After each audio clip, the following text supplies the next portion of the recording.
football roster. There's only one player who can say he scored a touchdown as far back as the season opener of 2017 and as recently as last week. He's wide receiver Neil Pau'u, and he joins us live tonight from the BYU Student Athlete Building for our weekly player chat. Hello, Neil. How are you? I'm good. How are you guys? We're doing good. We're doing well. I'm not sure. Were you able to see the story on James Empey we just had? No, I was not. Okay, so what our viewers saw was a profile on James, who's your starting center, of course, and we've heard it said about James that everyone on the offense kind of knows that he's a guy you listen to. What would you say about playing alongside James Empey? James is a humble, hardworking dude, just like a lot of the old linemen are. He just goes about his business, knows what he got to do, understands his role as the center and the communicator to, I guess, get the offense started. And he does it exceptional. So now to Boise State.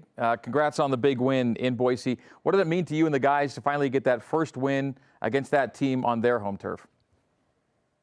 I think it was huge. It was just another step along the process that we're taking to fulfill the dreams that we have this year. We talked about it 10 months ago in January when the season ended last year. And to be where we're at now, we couldn't be happier.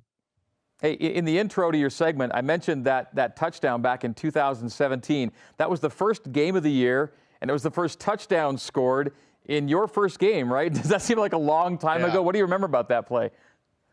No, it does. It's a very long time ago. I just remember it was hot that day. It was really hot. I think it was like my first or second play in. And when I ran it, everything's just kind of a blur after that. Looking back on those moments like that, or when we were in Boise State a couple years ago as well with Zach there, we had a chat about it, just how much we've grown just as individuals, as an offense, as a team. So time flies for sure. Neil's been doing it for a while already for us, hasn't he? He has, and he's, I mean, you know, his talk about athleticism in the family. He's got tons of athletes in the family, and you know, I've been really impressed with him, and you know, he's had some mentoring from Butch, and so his leadership skills have been unbelievable for us, and just really proud of him. He's a smooth, great player. The only thing I can say that I would think is a negative about him is he's a Laker fan. That's the only thing I can pick apart. Well, if that's the only thing, that's all right. Because you've got a SoCal upbringing, right there, Neil?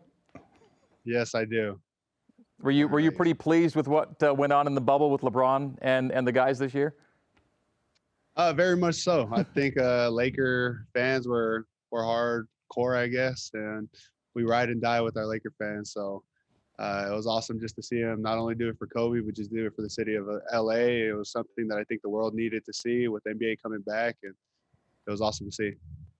All right, you're coming off a great game at Boise State Friday night. Season high 6 catches, 76 yards, and the score. Did you go into it thinking that it might be a big night for you, or was it really just all about you had the same responsibility as always?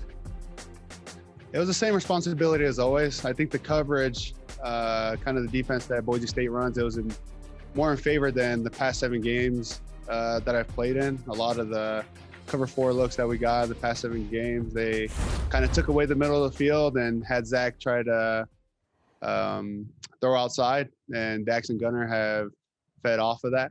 So coming into Boise from some of the film that I watched, I knew that it would come my way a little bit more than usual, I guess.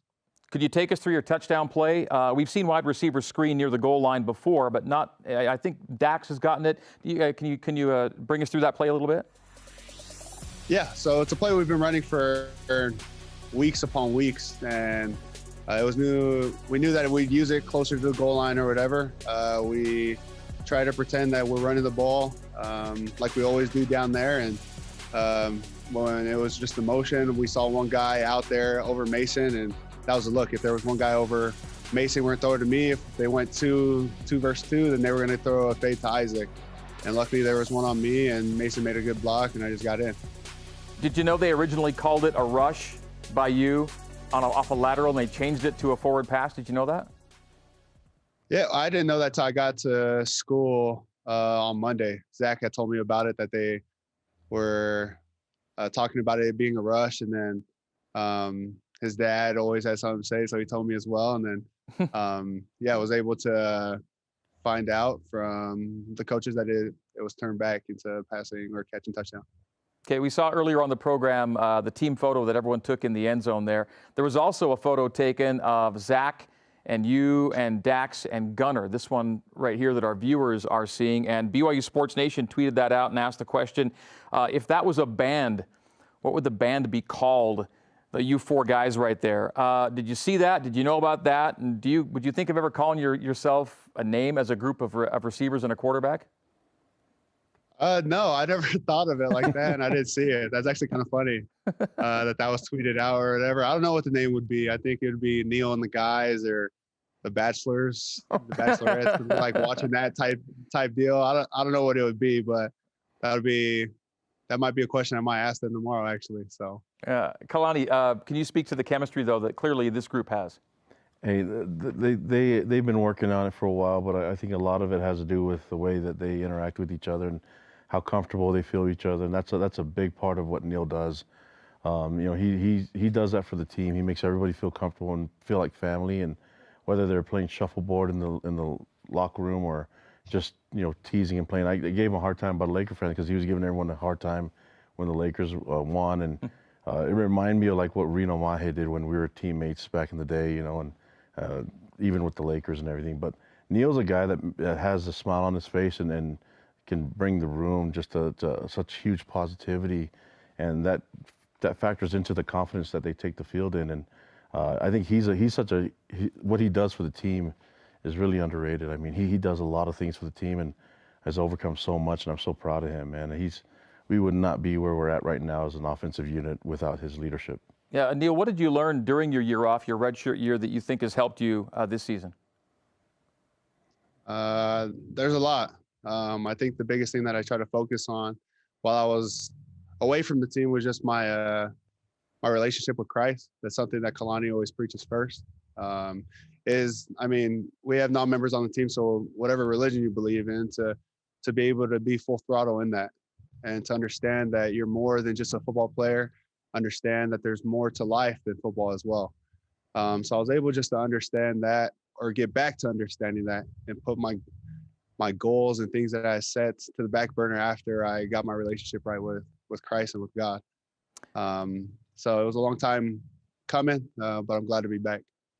We are too. Are you and your body ready for a bye week right now? Yeah, I think everyone's been enjoying it. We probably haven't played this much shuffleboard in forever, but we're definitely excited to get back into playing on Saturdays and just continue on this process that we're on. Well, Neil, I thank you for joining us on the show tonight. And as we tend to do on this show, I'll let Kalani have the final word with you, but have a great week. Yeah, thank you. Man, so proud of you, Neil. Just wanted to let you know you're doing some great things, and you got a really bright future. So love you, bro. Go Cougs. Yeah, I love you too, Coach. Thanks. All right, thank you to Neil Pau'u.